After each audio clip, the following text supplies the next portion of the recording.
আজও অশান্ত গাজীপুর আশুলিয়া, সড়ক অবরোধ করে শ্রমিকদের বিক্ষোভ।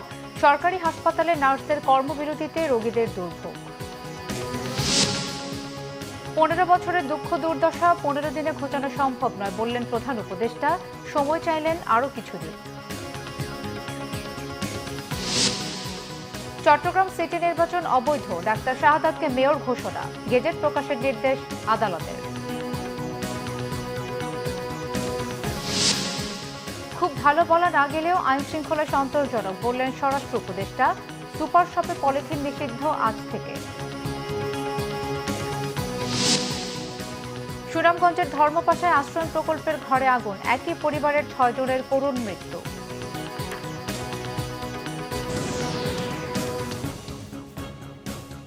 দেখছিলেন ক্রাউন 7 সংবাদ শিরোনাম, এবারে বিস্তারিত। বকেয়া বেতনের দাবিতে আজও গাজীপুরের ঢাকা ময়মনসিংহ মহাসড়কে অবরোধ বিক্ষোভ করছে শ্রমিকরা। বিক্ষোভ হয়েছে আশুলিয়ায়ও। শ্রমিকরা জানায়, গেল কয়েক মাস ধরে বকেয়া বেতন পরিশোধ না করেই এপিএল অ্যাপারেলস কারখানা বন্ধ রাখা হয়েছে। 3 মাসের বকেয়া বেতনের দাবিতে বিক্ষোভ ছাড়া কোনো উপায় দেখছেন না তারা। পরিস্থিতি নিয়ন্ত্রণের চেষ্টা করছে শিল্প পুলিশ। এদিকে কোনাবাড়ি এলাকার নেটওয়ার্ক লিমিটেড কারখানার শ্রমিকরা টিফিন বিল, নাইট বিল এবং হাজিরা বোনাস বাড়ানোর দাবিতে সোমবার থেকে বিক্ষোভ করছে। সমাধান না হওয়ায় সকালে ফের কাজ বন্ধ করে বিক্ষোভে নামে শ্রমিকরা। বিচ্ছিন্নভাবে বেশ কয়েকটি কারখানা বন্ধ ছাড়া বাকি 98 কারখানায় উৎপাদন প্রক্রিয়া স্বাভাবিক রয়েছে। অন্যদিকে ঢাকা টাঙ্গাইল মহাসড়কের আশুলিয়ার বাইপাইল এলাকায় মহাসড়ক অবরোধ করে বার্স গার্মেন্টসের শ্রমিকরা বকেয়া বেতন পরিশোধের দাবি জানান তারা। এই সময় মহাসড়কে তৈরি হয় তীব্র যানজটের, চরম ভোগান্তিতে লাখ লাখ মানুষ। ছাত্র জনতার বিপ্লবকে ব্যর্থ করতে পোশাক খাতে পরিকল্পিতভাবে অস্থিরতা তৈরির চেষ্টা চলছে বলে অভিযোগ করেছেন বিএনপির সিনিয়র যুগ্ম মহাসচিব রুহুল কবির রিজভী। তিনি বলেন, আওয়ামী লীগের নেতাদের মালিকানাধীন গার্মেন্টস কারখানা থেকে এই অস্থিরতা তৈরি হচ্ছে।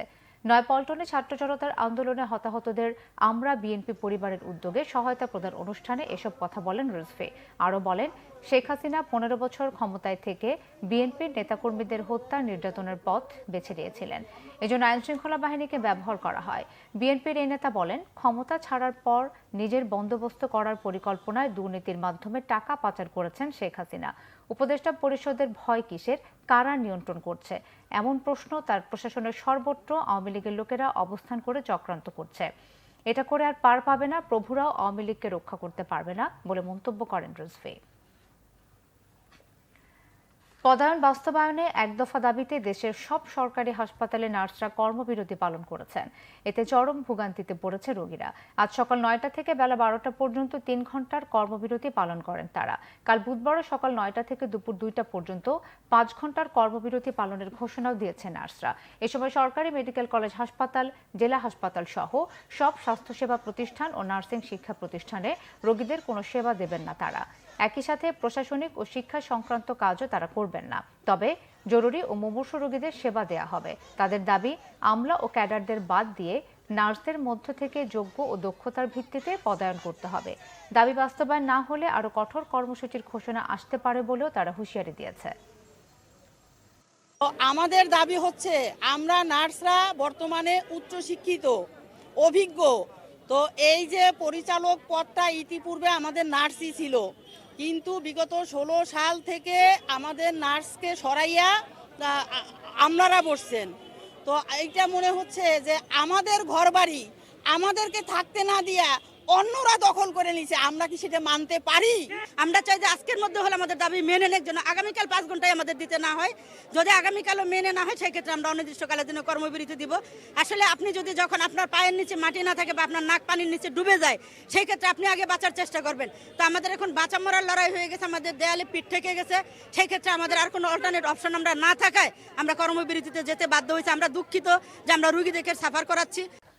অন্তর্বর্তী সরকারের প্রধান উপদেষ্টা ডক্টর মোহাম্মদ ইউনূস বলেছেন, 15 বছরের দুঃখ দুর্দশা 15 দিনে সমাধান করা সম্ভব নয়। এজন্য কিছুদিন সময় চেয়েছেন তিনি। মার্কিন সংবাদ মাধ্যম এনপিআরকে দেয়া সাক্ষাৎকারে ডক্টর ইউনূস একথা বলেন। গত সপ্তাহে নিউ ইয়র্কে জাতিসংঘ সাধারণ পরিষদের অধিবেশনে বক্তৃতার পর এনপিআরের মিশেল মার্টিনকে ওই সাক্ষাৎকার দেন তিনি, যা গত সোমবার সম্প্রচার করে এনপিআর। প্রতিশোধ পরায়ণ মানসিকতা থেকে জনগণকে সংস্কারের দিকে নেওয়া সম্ভব কিনা এমন প্রশ্নে প্রধান উপদেষ্টা বলেন, প্রতিশোধমূলক ঘটনাগুলো হাসিনা সরকারের পতনের পর মাত্র সপ্তাহ দুয়েকের মতো ছিল। স্পষ্ট জানিয়ে দেন, পরের বিক্ষোভগুলো প্রতিশোধমূলক নয়। বেশিরভাগ বিক্ষোভের কারণ মজুরি বাড়ানো, চাকরির দাবি আর চাকরি পুনর্বহালের মতো বিষয়। সংখ্যালঘু নির্যাতন নিয়ে বিভ্রান্তি ও স্পষ্ট ব্যাখ্যা দেওয়ার চেষ্টা করেছেন প্রধান উপদেষ্টা। তিনি বলেন, সংখ্যালঘুদের সিংহভাগই হিন্দু সম্প্রদায়ের এবং শেখ হাসিনার দলে যুক্ত। তবে নিশ্চিতভাবে বলা যাবে না তারা শেখ হাসিনার অনুসারী বলে নাকি হিন্দু হওয়ায় আক্রান্ত হয়েছেন। এসব হামলার নিন্দাও জানিয়েছেন ডক্টর ইউনূস।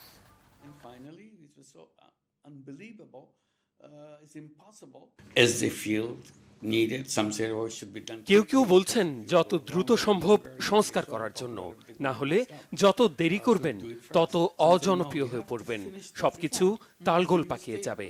আবার কেউ কেউ বলছেন না, আপনাকে অবশ্যই এই সংস্কার শেষ করতে হবে, তাই দীর্ঘ সময় থাকতে হবে, কারণ সবকিছু সংস্কার না করে আমরা বাংলাদেশ 2.0-তে যেতে চাই না।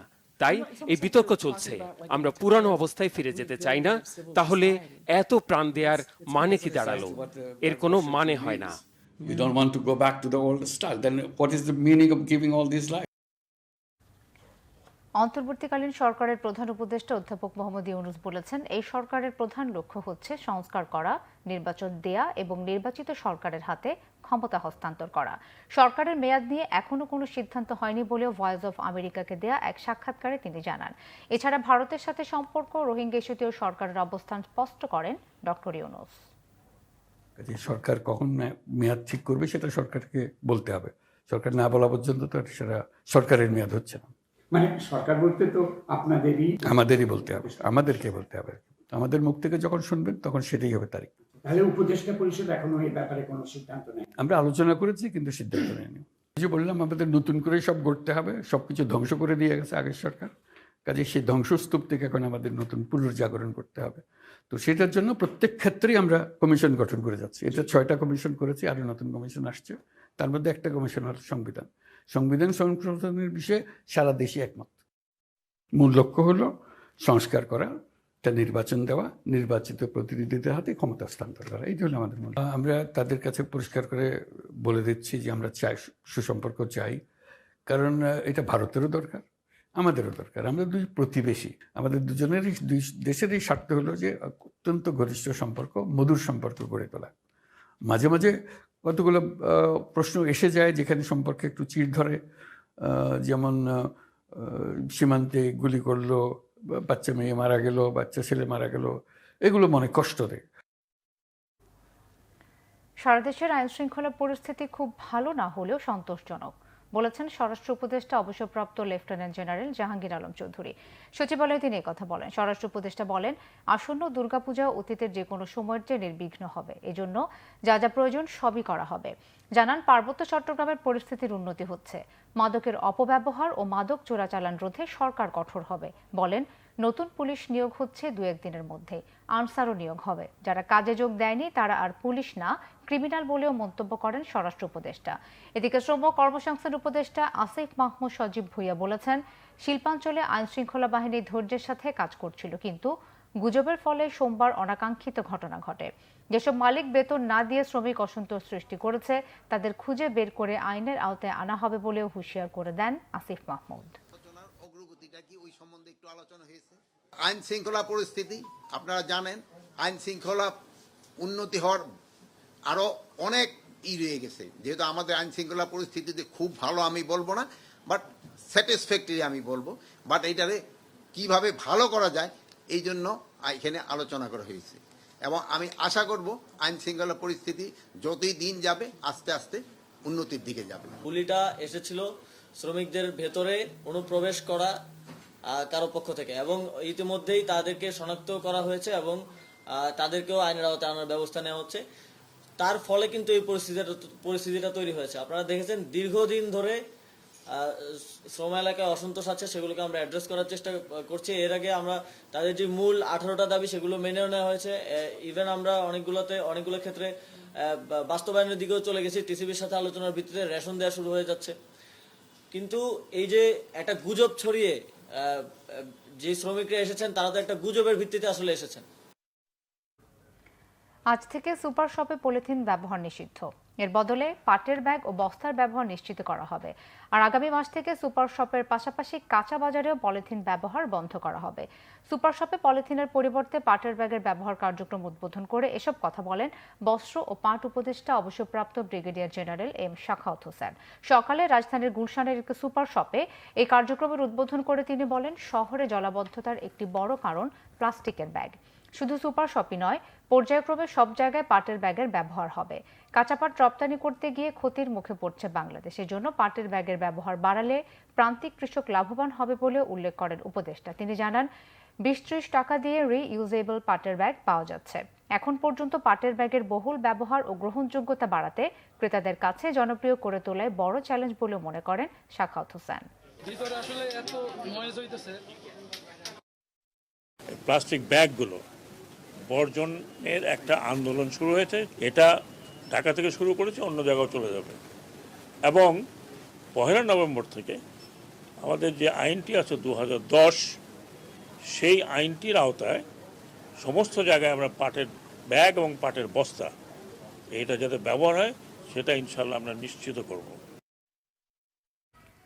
বিএনপি নেতা ডাক্তার শাহাদাতকে চট্টগ্রাম সিটি কর্পোরেশনের মেয়র ঘোষণা করেছে আদালত। নির্দেশ দেওয়া হয়েছে আগামী 10 দিনের মধ্যে গেজেট প্রকাশের। নির্বাচন বাতিল চেয়ে বিএনপির মেয়র প্রার্থী ডাক্তার শাহাদাত হোসেনের করা মামলায় মঙ্গলবার নির্বাচনী ট্রাইব্যুনাল এবং যুগ্ম জেলা ও দায়রা জজ মোহাম্মদ খায়রুল আমিনের আদালত এই রায় দেন। 2021 সালের 24 ফেব্রুয়ারি চট্টগ্রাম সিটি কর্পোরেশন নির্বাচনের কারচুপি ও ফল বাতিল চেয়ে মেয়র প্রার্থী ডাক্তার শাহাদাত হোসেন নির্বাচন কমিশনার সহ 9 জনের বিরুদ্ধে মামলা করেন। মামলায় বিবাদী করা হয় সাবেক মেয়র এম রেজাউল করিম চৌধুরী, আঞ্চলিক নির্বাচন কর্মকর্তা মোহাম্মদ হাসানুজ্জামান, নির্বাচন কমিশনারের সচিব আবুল মঞ্জুর সহ 7 জনকে। তাদের পক্ষে আদালতে কোনো আইনজীবী উপস্থিত ছিলেন না। মামলায় বলা হয়, নৌকা প্রতীক পাওয়ার পর থেকে সিটি কর্পোরেশনের কর্মকর্তারা রেজাউল করিমের সঙ্গে যোগাযোগ শুরু করেন, যে কারণে নির্বাচনে ভোটের হিসাব চেয়ে এখনও পাওয়া যায়নি। নির্বাচনে 3,69,248 ভোটে রেজাউল করিম চৌধুরীকে বিজয়ী দেখানো হয়। ডাক্তার শাহাদাত হোসেন পান 52,489 ভোট। 3টা অর্ডার দিয়েছেন।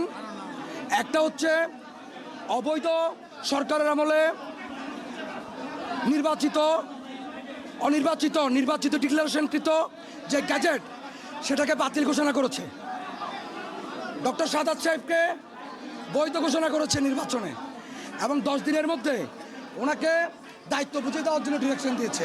আজকে অন্তর্বর্তীকালীন সরকারের আমলে ডক্টর ইউনূসের নেতৃত্বে আমরা আজকে পেয়েছি, আজকে বিচার বিভাগ যে স্বাধীন এমন করে এই হত্যাচেষ্টা মামলায় সাবেক সংসদ সদস্য আব্দুল্লাহ আল ইসলাম জ্যাকবকে 7 দিনের রিমান্ডে নেওয়ার আবেদন করেছে পুলিশ। সাভার থানার একটি মামলায় জ্যাকবকে গ্রেফতার করা হয়েছে। সেই সঙ্গে সাবেক সচিব মোহাম্মদ জাহাঙ্গীর আলমকেও গ্রেফতার করেছে ঢাকা মহানগর পুলিশের গোয়েন্দা বিভাগ। ডিএমপির পক্ষ থেকে গণমাধ্যমে পাঠানো খুদে বার্তায় বলা হয়, জ্যাকব ও জাহাঙ্গীরকে রাজধানী গুলশান থেকে গ্রেফতার করা হয়। ভোলা 4 আসনের সাবেক সংসদ সদস্য জ্যাকব, তিনি একবার উপমন্ত্রীর দায়িত্ব পালন করেছেন। অন্যদিকে জাহাঙ্গীর আলম নির্বাচন কমিশন ও স্বরাষ্ট্র মন্ত্রণালয়ের জননিরাপত্তা বিভাগের সচিব ছিলেন। ডিএমপি বলছে, সাভার থানার একটি মামলায় জ্যাকবকে গ্রেফতার করা হয়েছে, তবে জাহাঙ্গীর আলমকে ঠিক কোন মামলায় গ্রেফতার করা হয়েছে তা জানায়নি ডিএমপি। 2024 সালের জাতীয় নির্বাচনের সময়ও জাহাঙ্গীর আলম ইসির সচিব হিসেবে দায়িত্ব পালন করেন। গত মে মাসে তাকে স্বরাষ্ট্র মন্ত্রণালয়ের জননিরাপত্তা বিভাগের সচিব পদে বদলি করা হয়। ছাত্র জনতার আন্দোলনে হতাহতের ঘটনার পর জাহাঙ্গীরকে চাকরিচ্যুত করে আইনের আওতায় আনার দাবি ওঠে। গত 14 আগস্ট তাকে বাধ্যতামূলক অবসরে পাঠায় সরকার। সাংবাদিক দম্পতি সাগর রুনি হত্যা মামলার আইনজীবী নিয়োগের শুনানি শেষ, আদেশ পরে দেয়া হবে। দুপুরে ঢাকা মেট্রোপলিটন ম্যাজিস্ট্রেট মাহবুবুল হকের আদালতে শুনানি হয়। মামলার বাদী এবং সাংবাদিক মেহেরুন রুনির ভাই নওশের আলী রোমান জানান, বিগত সরকারের আমলে মামলার অগ্রগতি না হওয়ায় আইনজীবী নিয়োগের আবেদন করা হয়েছে। তিনি দাবি করেন, 12.5 বছরে মামলাটি আলোর মুখ না দেখার পেছনে বিগত সরকারের আন্তরিকতার অভাব ছিল। তিনি অভিযোগ করেন, বিশেষ একটি মহলের ইশারায় মামলার তদন্ত সংস্থা র্যাব সময়ের নামে তদন্তে কালক্ষেপণ করেছে। তিনি আশাবাদী, এবারে তদন্তে আলোর মুখ দেখবে মামলাটি। দীর্ঘ সময়ে নানান ধরনের নেতিবাচক সংবাদ এবং তদন্তের নামে টালবাহানা তাদের পরিবারকে ক্ষতিগ্রস্ত করেছে বলে অভিযোগ করেন মামলার বাদী। এই মামলাটা তদন্ত প্রক্রিয়া ন্যূনতম অগ্রগতি না হওয়া, যেটা আসলে গতকাল হয়েছিল সেটা আসলে হওয়ার কথা ছিল 30 সেপ্টেম্বর 2012-তে, বা সরকারের থেকে আসলে একটা এই ব্যাপারে কোনো একটা স্টেপ নেওয়ার দরকার ছিল, যেটা আসলে 12 বছর পর আমরা নিতে দেখলাম। সো আমার কাছে মনে হচ্ছে সরকারের আন্তরিকতার অভাব, এটার সাথে হয়তো বা তৎকালীন সরকারের কেউ বা সরকার স্বয়ং জড়িত ছিল বলেই হয়তো বা এটা এতদিন এইভাবে ধামাচাপা দেওয়া বা এত অবহেলা হয়েছে। সুনামগঞ্জের ধর্মপাশায় আশ্রয়ণ প্রকল্পের ঘরে আগুনে একই পরিবারের 6 জনের মৃত্যু হয়েছে। ভোরে জয়শ্রী ইউনিয়নের শিমেরখাল গ্রামে এই অগ্নিকাণ্ডের ঘটনা ঘটে। তারা হলেন গৃহকর্তা এমারুল, তার স্ত্রী পলি আক্তার ও তাদের 4 সন্তান পলাশ, ফরহাদ, ফাতেমা বেগম ও ওমর ফারুক। আগুন নিয়ন্ত্রণে এলেও এর সূত্রপাত সম্পর্কে কিছু জানাতে পারেনি স্থানীয়রা। তারা জানান, ঘরের ভেতর থেকে দরজা আটকানো ছিল। পাশের ঘরের লোকজন ধোঁয়া দেখে চিৎকার করতে থাকেন। পরে স্থানীয়রা পুলিশকে জানায়। দরজা ভেঙে 6 জনের মৃতদেহ উদ্ধার করা হয়। যৌথ পরিবার ভেঙে একক পরিবার বাড়তে থাকায় অমানবিকতার শিকার দেশে প্রবীণদের একটি বড় অংশ। সহায় সম্পত্তির হিস্যার মতো অনেক জায়গায় বাবা মাকেও ভাগ করে নেওয়া হচ্ছে। শহরে কিছুটা চিকিৎসা মিললেও গ্রামাঞ্চলে প্রবীণরা সেবা বঞ্চিত। গবেষকদের ধারণা, 2025-26 সালের দিকে বার্ধক্য জনসংখ্যার অন্যতম দেশ হবে বাংলাদেশ। আন্তর্জাতিক প্রবীণ দিবস নিয়ে সিকান্দার রেমানের বিশেষ রিপোর্ট। দেশের মোট জনসংখ্যার 9.28% প্রবীণ। গবেষকরা বলছেন 1.5 কোটি প্রবীণের বাস বাংলাদেশে। 1990 সালে জাতিসংঘের সাধারণ পরিষদে 1 অক্টোবরকে আন্তর্জাতিক প্রবীণ দিবস হিসেবে ঘোষণা করা হয়। সেই হিসেবে 2024 সালে এসে 34তম প্রবীণ দিবস পালন হচ্ছে সারা বিশ্বে। বাংলাদেশের প্রবীণদের বাস্তবতা আসলে কি? কেউ দেয় না। কষ্ট হয়েছে তো একটু কাজ করি মানুষের বাড়িতে, এই বুড়ো মানুষ করে খাচ্ছি কি করব। গ্রামে থাকা প্রবীণরা বেশি অসহায়। আর্থিকভাবে অসচ্ছল পরিবারের প্রবীণদের অবস্থা বড় করুণ। যৌথ পরিবার ব্যবস্থাগুলো ভেঙে আজকে একক পরিবারে রূপান্তর হচ্ছে, আর এর নীরব শিকার হচ্ছে কিন্তু প্রবীণ জনগোষ্ঠী। আপনি দেখবেন যে আমাদের দেশে আজকে প্রায় প্রবীণ 1.5 কোটি প্রবীণ, এবং যা আমাদের মোট জনসংখ্যার 9.28%। গ্রাম অঞ্চলে বাবা মাকে কমোডিটির মতো ভাগ করে নিচ্ছে, সহায় সম্পত্তির মতো ভাগ করে নিচ্ছে। এক ছেলের দিকে 2 মাস, এক ছেলের দিকে 3 মাস, এভাবে তারা বাবা মাকে ভাগ করে নিচ্ছে। কাজেই আজকে গ্রাম থেকে শহর অঞ্চলে হয়তো কিছু মানুষ প্রবীণ সেবা পাচ্ছে, বিভিন্ন হাসপাতালে যে সেবা নিতে পারছে, কিন্তু আজকে গ্রামে দেখেন 75% মানুষ গ্রামে বসবাস করে প্রবীণ। তারা গ্রামে তাদের কি স্বাস্থ্যসেবা আছে?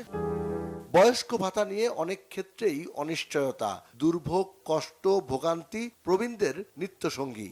কষ্ট হচ্ছে খুবই, মানে ওইটা দিয়ে ওষুধ বিশুদ্ধ খাতাম, তেল সাবান কিনতাম, পায়সানের ছিললে কিনতাম, কাপড় চোপড় করতাম, তো ওইটা তো পাচ্ছি না।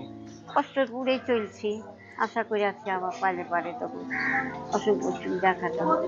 আমার এখানে মরণকালে আমি কি চাই, 2টা ভাত বরাতে যদি নেহে আল্লাহ তো খাবো, না নেহে না খাবো। সরকারের কাছে দাবি, বয়স হচ্ছে 96 বছর বয়স, আমি চলাফেরা করতে পারি, সেই সুযোগটা আমার দিতেই হবে। অসুখ বিসুখ হলে দেওয়া আছে, ছেলে টুকটাক কাজ করে, আমি শাকসবজি বিক্রি করি, তাইতে সংসার চলে খুব কষ্টে। কোনো জমি জমা নেই আমাদের, কোনো জমি জমা নেই, পরের জমি জমা হারি করে খাই। সরকারের কাছে আমি যাতে বাঁচিয়ে থাকতে পারি সেই দাবি, আর কিছু না। প্রবীণদের পরিচর্যায় দীর্ঘমেয়াদী পরিকল্পনার অভাব এবং বেসরকারি সংস্থাগুলোর এ নিয়ে অনীহা দেখছেন এই গবেষক। প্রবীণদের ক্ষেত্রে কিন্তু লং টার্ম কেয়ার এবং প্যালিয়েটিভ কেয়ারটা খুব দরকার। আমাদের দেশে কি লং টার্ম কেয়ার এবং প্যালিয়েটিভ কেয়ার সেইভাবে গড়ে উঠেছে? নো। আপনি দেখেন যে পেডিয়াট্রিক সার্জন বা শিশু বিশেষজ্ঞ, আমাদের দেশে যত আপনি শিশু বিশেষজ্ঞ পাবেন বা পেডিয়াট্রিক সার্জন পাবেন, কিন্তু জেরিয়াট্রিক বিশেষজ্ঞ কি আমাদের দেশে হয়েছে? আর দেখবেন যে এনজিওগুলো তারা প্রবীণদের নিয়ে কাজ করতে চায় না। কেন? এখান থেকে কোনো রিটার্ন আসার সম্ভাবনা নেই। সমাজের অন্য সব অংশের চেয়ে প্রবীণ জনগোষ্ঠীর কল্যাণ, জীবন মানের উন্নয়ন এবং চিকিৎসা সেবার নিশ্চয়তায় বাড়তি গুরুত্বের তাগিদ গবেষকদের। সিকান্দার রেমান, বাংলা ভিশন, ঢাকা। আসন্ন দুর্গাপূজায় শেখ হাসিনার দোসর ও ভারতের ষড়যন্ত্রকারীদের যে কোনো অপতৎপরতা রুখে দিতে জনগণকে সজাগ থাকার আহ্বান জানিয়েছেন গণসংহতি আন্দোলনের প্রধান সমন্বয়কারী জোনায়েদ সাকি। দুপুরে রাজধানীর হাতিরপুলে সংগঠনের কার্যালয়ে সংবাদ সম্মেলনে তিনি একথা বলেন। জোনায়েদ সাকি বলেন, দেশের কিছু এলাকায় সংখ্যালঘুদের উপর হামলার নামে পরিকল্পিত ষড়যন্ত্র চলছে। রাজনৈতিক ঘটনাকে ধর্মীয় সহিংসতা হিসেবে ভারতের মিডিয়ার অতিরঞ্জিত প্রচারণার বিরুদ্ধে সতর্ক থাকতে সকল ধর্মের নাগরিকদের সচেতন হওয়ার আহ্বান জানান জোনায়েদ সাকি। এই বাংলাদেশের ভেতরে একদল এবং পার্শ্ববর্তী ভারতের অনেকগুলো মিডিয়া এমনকি তাদের সরকারের পৃষ্ঠপোষকতা আছে, এইভাবে তারা প্রচারণা চালাচ্ছেন যাতে বাংলাদেশে এই বিদ্যমান জনগণের আন্দোলনকে কালিমালিপ্ত করা যায়, এই আন্দোলনের উপর দাঁড়িয়ে থাকা সরকারকেও কালিমালিপ্ত করা যায় এবং বাংলাদেশকে একটি জঙ্গি উগ্রবাদী রাষ্ট্র হিসেবে যে এইখানে হিন্দু সম্প্রদায়ের উপরে যে কোনো হামলা এখন যেহেতু ভারতের উগ্রবাদী বিজেপি আর বাংলাদেশের ফ্যাসিস্ট শেখ হাসিনার দোসররাই লাভবান হবে, কাজেই এইটা তাদেরই কাজ এবং তাদেরই তারা সহযোগী, যে সংগঠনই করুক থাকুক না কেন সেইটাকে সেভাবে চিহ্নিত করা দরকার। সংবাদ শেষ করব ক্রাউন সিমেন্ট শিরোনামগুলো আর একবার জানিয়ে। আজও অশান্ত গাজীপুর আশুলিয়া, সড়ক অবরোধ করে শ্রমিকদের বিক্ষোভ। সরকারি হাসপাতালে নার্সদের কর্মবিরতিতে রোগীদের দুর্ভোগ। 15 বছরের দুঃখ দুর্দশা 15 দিনে ঘোচানো সম্ভব নয় বললেন প্রধান উপদেষ্টা, সময় চাইলেন আরো কিছুদিন। চট্টগ্রাম সিটি নির্বাচন অবৈধ, ডাক্তার শাহাদাতকে মেয়র ঘোষণা, গেজেট প্রকাশের নির্দেশ আদালতের।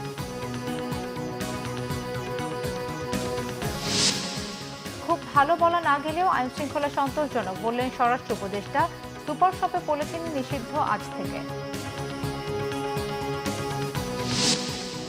সুনামগঞ্জের ধর্মপাশে আশ্রয় প্রকল্পের ঘরে আগুন, একই পরিবারের 6 জনের করুণ মৃত্যু।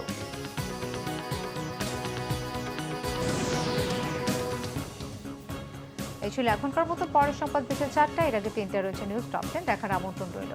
এছাড়া বাংলা ভিশন সংবাদ ও সংবাদ সংশ্লিষ্ট অনুষ্ঠান দেখতে ভিজিট করুন www.bvnews24.com ও facebook.com/banglavishonews এবং সাবস্ক্রাইব করুন youtube.com/banglavishonews। ধন্যবাদ।